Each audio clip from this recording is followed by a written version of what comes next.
Fala pessoal, bem-vindos de volta ao Economia em 5 Minutos, primeiro episódio desse ano. E para começar o ano, acho interessante falar como a gente começa aí 2024, né? Um ano que começou mais tranquilo, a gente veio do ano passado com uma inflação em queda no mundo, isso deixando os bancos centrais mais tranquilos e os mercados mais confiantes de que a queda da inflação vai abrir espaço para cortes de juros mais para frente, né? Então, isso permitiu com que os juros no mundo tivessem um alívio significativo, particularmente aí nos Estados Unidos, e isso ajudou bastante aí os ativos de risco nessa virada de ano. A atividade global, que foi uma preocupação ao longo do ano passado, a possibilidade de uma recessão mais profunda em algumas economias, não se concretizou. E esses riscos de uma recessão maior, mais profunda, principalmente na Europa, também foram reduzidos. Então, com essa expectativa de uma atividade global mais saudável, num ritmo mais forte, e uma inflação consolidando essa queda, esse processo de desinflação, os mercados ficaram num humor um pouco melhor aí nessa virada de ano. Aqui no Brasil não foi diferente, a gente terminou 23 com o governo aprovando praticamente todas as medidas que apresentou ao longo do ano, com algumas diluições, mas essas medidas, né, a grande maioria aprovadas. As contas públicas decepcionaram bastante, né? O governo ocupou todo o espaço fiscal que foi permitido pela ampla meta de déficit, né, que já havia sido definida, mas decepcionou porque o governo no início do mandato havia dito que não entregaria um déficit desse tamanho, né, e acabou ocupando todo esse espaço.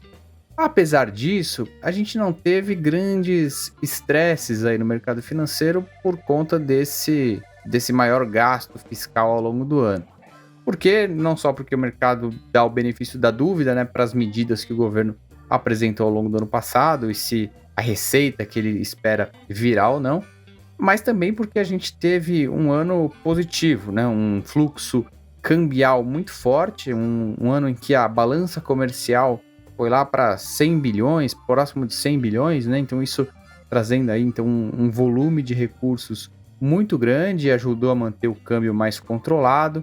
O próprio ambiente internacional positivo, né? Essa expectativa de corte de juros nos Estados Unidos também ajudando a manter esse ambiente mais favorável. E a atividade econômica, embora ela tenha perdido força nessa segunda metade do ano, né, de 2023, a primeira metade foi muito forte, principalmente com o agronegócio, impulsionando ali o crescimento do PIB.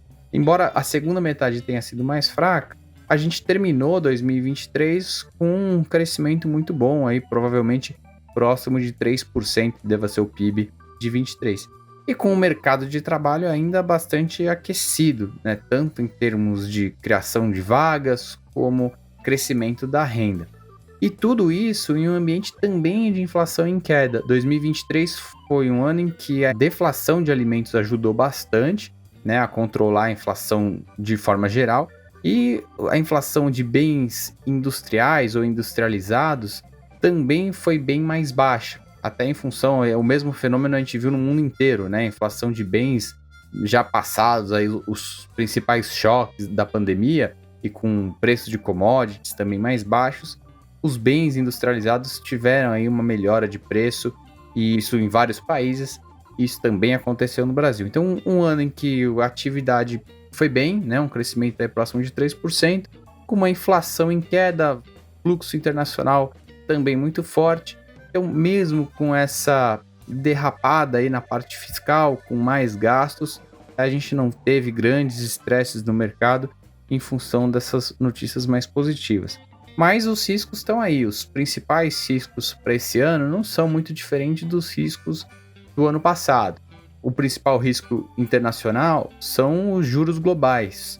A gente ainda, embora a inflação esteja em queda no mundo e esse processo esteja se consolidando, ela ainda não é dada como certa, e os bancos centrais têm chamado atenção para isso, e o mercado tem ficado bem volátil diante dessas sinalizações. Qualquer sinalização de que os cortes possam vir mais tarde, ou a taxa de juros possa ficar mais alta por mais tempo, podem trazer um estresse de novo significativo para ativos de risco e ativos de mercados emergentes, como é o caso do Brasil. E o risco fiscal importante no Brasil continua no radar, até maior do que antes, né? Embora as medidas tenham sido aprovadas no ano passado, o mercado vai ficar super atento aí se elas de fato trazem a receita esperada ou não. E diante de uma decepção dessa arrecadação, uma decepção com o resultado fiscal, qual que vai ser a resposta do governo em termos de estratégia de política econômica? E é isso que o mercado vai ficar muito atento e, dependendo da resposta, se negativa, pode trazer também um estresse mais relevante aqui para os mercados. Então é isso, é um ano que começa relativamente tranquilo, mas ainda com riscos importantes no radar. Tá certo, pessoal? Obrigado por mais esse episódio. Até semana que vem. Um abraço.